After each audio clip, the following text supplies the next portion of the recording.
By the chairman of the House Intelligence Committee, Congressman Adam Schiff. Congressman, thanks so much for joining us. How much of a national security threat is the president's decision to actually return to the White House? Because potentially it's exposing other administration officials, White House staff, White House workers. It's a big problem and potentially a grave security problem as well. You already have public reports of the West Wing essentially being vacant, with so many people who are quarantining themselves either because they're sick or they're afraid that they might be sick. And so the decision making at the White House is already impacted. And of course, there have been a lot of questions about the president's decision making and the clarity or lack of clarity in his own thinking right now when he's battling this virus.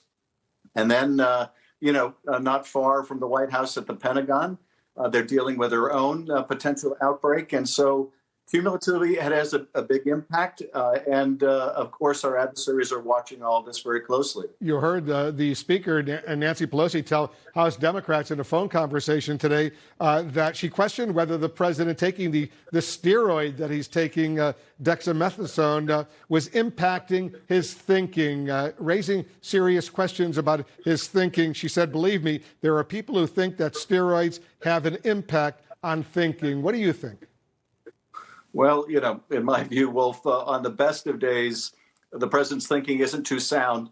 So if there's any impairment, it's a real problem. To me, this harkens back to the president proudly boasting that he's going to take responsibility for shutting down the government. Well, he's now proudly taking responsibility for denying the American people help in their time of crisis. Basically, today, Donald Trump told the country, if you're a small business person and you're going under, too bad for you. I'm not going to bother with it until after the election. If you've lost your job and you're on unemployment compensation, your benefits have run out, that's too bad. That doesn't affect me. I don't care. I'll deal with that later.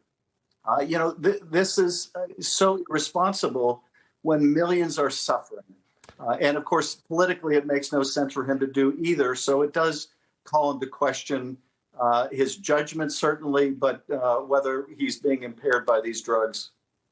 It's really strange because in the past few days, we were all getting encouraging word from Steve Mnuchin, the Treasury Secretary, Nancy Pelosi, the Speaker, others surrounding them, that they seem to be making some progress on this coronavirus stimulus proposal. They seem to be getting a bit closer, but then out of the blue, the president announced today, it's over, no more negotiations. How do you explain that?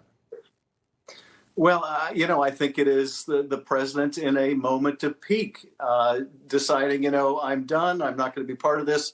I can't be bothered with the problems of millions and millions of Americans. Look, this is a guy who promoted himself as the master of the art of the deal. We've since discovered during the course of his presidency, he's a terrible deal maker. He's apparently a very good marketer. He markets himself well, but he doesn't know how to make a deal. And I think you're right. It certainly seemed like the Speaker and Secretary Mnuchin were getting close.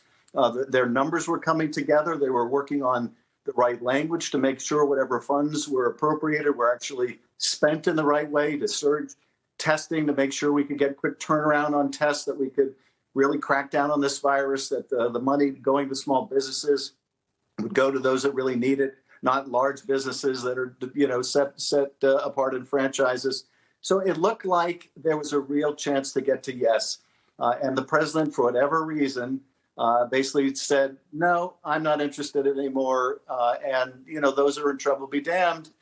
I'm just going to do my own thing. And right now, I think politically, the best thing for me is to try to stack the Supreme Court so millions can suffer. I'm just going to do what's good for me. It's another vindication, Wolf, of what we've learned over time about this president. He doesn't make decisions on the basis of what's best for the country, only what's on the basis of what's best for him. And we did hear from Jerome Powell, the chairman of the Federal Reserve, today saying unless there is another economic stimulus package, millions of Americans are going to continue to suffer from the impact of coronavirus. Millions of Americans still unemployed, and they're desperate to pay the bills, pay their rent, get food on the table for their kids. This is a serious problem right now, getting worse and worse. Congressman Adam Schiff, thank you so much for joining us.